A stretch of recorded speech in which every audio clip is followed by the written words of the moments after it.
కష్టాలను చూసి ఆగిపోవడం కాదు, ఇష్టాల కోసం ముందుకెళ్లడం. ఇదే మనిషి చేయాల్సిన పని. ఇలా చేస్తే కాలం కలిసిరాక మానదు, జయం మనతో జతకట్టబోదు. స్టీఫెన్ హాకింగ్ జీవితం నిరూపించిన విజయగాథ ఇదే. మనుషులకు కాలం చెప్పిన మరుపురాని కథ కూడా ఇదే. శరీరంలోని 1-2 అవయవాలు తప్ప దేహం మొత్తం చచ్చుబడిపోయినా, దానివల్ల లైఫ్ అంతా చక్రాల కుర్చీకే పరిమితమైన తల్లిదండ్రులు, జీవిత భాగస్వాములు తనను మధ్యలోనే వదిలి వెళ్లిపోయినా స్టీఫెన్ హాకింగ్ మాత్రం తన పట్టుదలను, తనకు నచ్చిన సైన్స్ ను విడిచిపెట్టలేదు. అదే ఆయన్ని రియల్ హీరోని చేసింది. రోజురోజుకి తన ఆరోగ్యం క్షీణిస్తున్నా దాన్ని పట్టించుకోకుండా లక్ష్యాన్ని చేరుకునేందుకు రాజీ లేకుండా స్టీఫెన్ హాకింగ్ నిరంతరం పోరాడిన విధానం మనందరికీ స్ఫూర్తిదాయకం. అరుదైన వ్యాధి సోకటంతో 2 సంవత్సరాలకు మించి బతకడని డాక్టర్లు చెప్పినా ఏమాత్రం సడలని ఆత్మవిశ్వాసంతో ఏకంగా 76 ఏళ్లు నెట్టుకొచ్చారు. విశ్వం పుట్టుపూర్వోత్తరాలను ఛేదించారు. ప్రతి వ్యక్తి కారణ జన్ముడేనని, మన జీవితం ఎన్ని ఇబ్బందుల్లో ఉన్నా మనం సాధించాల్సింది కనీసం ఒక్కటైనా ఉంటుందని తెలియజేసిన Stephen Hawking real and inspirational life స్టోరీని ఇప్పుడు చెప్పుకుందాం. ఇలాంటి మరిన్ని ఇంట్రెస్టింగ్ వీడియోలను చూసేందుకు సోషల్ పోస్ట్ టీవీని సబ్స్క్రైబ్ చేసుకోండి ఫ్రెండ్స్. అలాగే మీరు స్టీఫెన్ హాకింగ్ గురించి ఒక్కసారైనా విన్నారా? ఆప్షన్ ఏ విన్నా, ఆప్షన్ బి వినలేదు. మీ సమాధానాన్ని వెంటనే కామెంట్ సెక్షన్ లో టైప్ చేయగలరు. ఈ వీడియో మీకు తప్పకుండా నచ్చుతుందని భావిస్తున్నాను. కాబట్టి మొదటి నుంచి చివరి వరకు మొత్తం చూడాలని చిన్న రిక్వెస్ట్. ఈ వీడియో కనుక మీకు నచ్చితే లైక్ అండ్ షేర్ చేయడం మర్చిపోకండి మిత్రమా. ఇక వీడియోలోకి వెళ్దామా? 1942వ సంవత్సరం జనవరి 8వ తేదీన ఇంగ్లాండ్లో జన్మించిన స్టీఫెన్ హాకింగ్ కు చదువు పెద్దగా అవ్వలేదు. కానీ సైన్స్ అంటే చాలా ఇష్టం. దీంతో వివిధ ఎలక్ట్రానిక్ పరికరాలతో పలు ప్రయోగాలు చేసేవాడు. ఈ నేపథ్యంలో స్టీఫెన్ హాకింగ్ ని చిన్న వయసులోనే సైంటిస్ట్ అని సరదాగా పిలిచేవాడు. బాల్యంలో ముద్దుగా సైంటిస్ట్ అని పిలిచినప్పటికీ భవిష్యత్తులో నిజంగానే శాస్త్రవేత్త అయ్యాడు. అది కూడా మామూలు సైంటిస్ట్ కాదు, ప్రపంచం గర్వించదగ్గ శాస్త్రవేత్తగా నిలిచాడు. స్టీఫెన్ హాకింగ్ కాలేజీ చదువు పూర్తయ్యాక మెడిసిన్ కి బదులు ఫిజిక్స్ లో ఒక భాగమైన విశ్వం గురించి వివరించే కాస్మాలజీని సెలెక్ట్ చేసుకున్నాడు. అయితే విధి అనేది సరిగ్గా అప్పుడే ఆయన జీవితంలోకి ఎంటర్ అయింది. ప్రాణాంతక వ్యాధి రూపంలో అటాక్ చేసింది. దీంతో తన పనులు కూడా తాను చేసుకోలేకపోయాడు.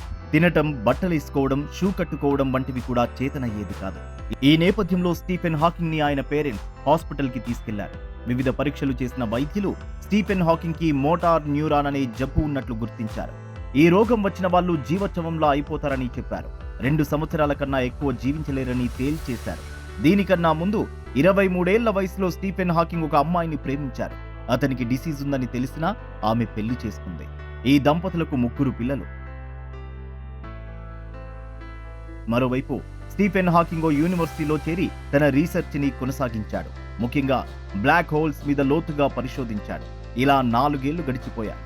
ఈలోపు స్టీఫెన్ హాకింగ్ కి డాక్టర్లు పెట్టిన డెడ్ లైన్ దాటిపోయింది. స్టీఫెన్ హాకింగ్ సెల్ఫ్ కాన్ఫిడెన్స్ చూసి ఆయన్ని తాకడానికి మృత్యువు కూడా భయపడింది. కానీ ఆయనపై పంజా విసరడం మాత్రం ఆపలేదు. దీంతో 1969 నాటికి స్టీఫెన్ హాకింగ్ నడవలేని పరిస్థితి వచ్చింది. ఫలితంగా చక్రాల కుర్చీకే పరిమితమయ్యాడు. మాటలు కూడా సరిగా వచ్చేవి కాదు. నత్తిగా మాట్లాడటంతో ఆయన చెప్పేది ఎవరికీ అర్థమయ్యేది కాదు. ఇది జరిగిన 16 ఏళ్లకు అంటే 1985లో స్టీఫెన్ హాకింగ్ గొంతు పూర్తిగా పడిపోయింది. కొద్ది కాలానికే ఒక్క చేతివేలి తప్ప శరీరం మొత్తం చలనం లేకుండా పోయింది. దీంతో పక్కనెవరైనా ఉంటే తప్ప కదలలేని పరిస్థితి తలెత్తింది. ఆ సమయానికి 2 ఇంజనీర్లు ప్రత్యేకమైన ఒక కంప్యూటర్ ప్రోగ్రామ్ను రూపొందించారు. అది స్టీఫెన్ హాకింగ్ కి బాగా ఉపయోగపడింది. ఆ ప్రోగ్రాం వల్ల చేతిలో ఉండే ఒక బటన్ను నొక్కడం ద్వారా కంప్యూటర్లో తాను అనుకునే పదాలను సెలెక్ట్ చేసుకునేవారు.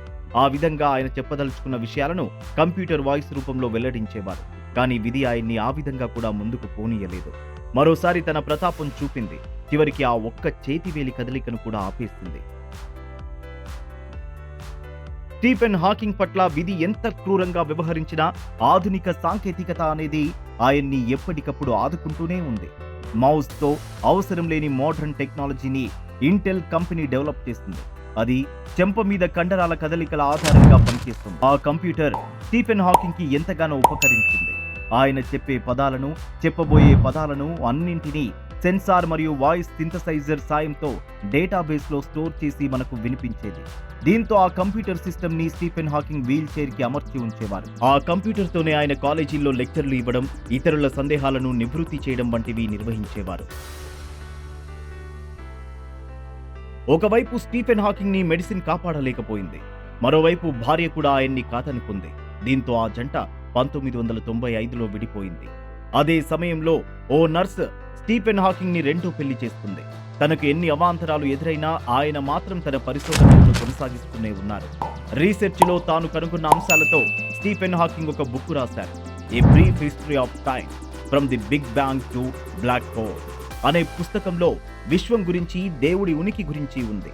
40కి పైగా భాషల్లోకి అనువదించబడిన ఆ బుక్ మిలియన్ కాపీలు సేల్ అయి Guinness book of world record నెలకొల్పింది.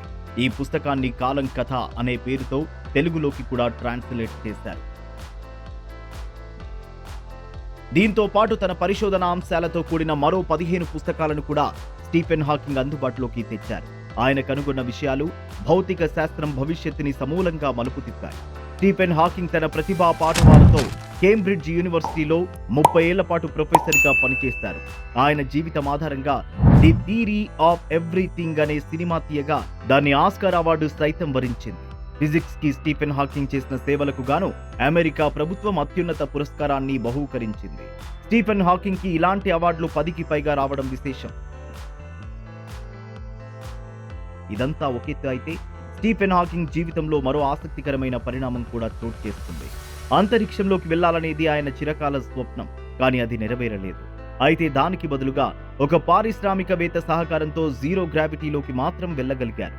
దశాబ్దాల పాటు చలనం లేని స్థితిలో చక్రాల కుర్చీకే పరిమితమైన స్టీఫెన్ హాకింగ్ జీరో గ్రావిటీలో చిన్న పిల్లాడి మాదిరిగా కేరింతలు కొట్టి అమితానందానికి గురయ్యారు.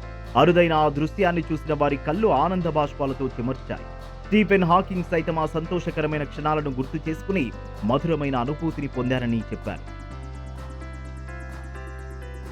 అంతరిక్షంలోకి వెళ్లలేకపోయినా స్టీఫెన్ హాకింగ్ తనకు మాత్రమే సాధ్యమైన విక్టరీలను సొంతం చేసుకుని ఆకాశమంత పేరు ప్రతిష్టలను సంపాదించుకున్నారు.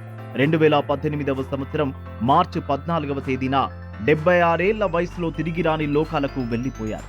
జీవితంలో ప్రతిరోజు ప్రతిక్షణం మెదడుతో మాత్రమే పోరాడగలిగిన స్టీఫెన్ హాకింగ్ ఇప్పుడు శారీరకంగా మన మధ్య లేరు. కానీ ఆయన విడిచి వెళ్లిన స్ఫూర్తి నిత్యం మనకు పాఠంగానే మిగిలిపోతుంది. శరీరం మొత్తం లోపాలమయమైన స్టీఫెన్ హాకింగ్ ఎప్పుడూ ఆ లోటును ఫీల్ అవ్వలేదు. తనకు లేని దాని గురించి ఆలోచిస్తూ కూర్చోకుండా ఉన్నదాని ఆధారంగానే ఉన్నతమైన విజయాలను నమోదు చేశారు.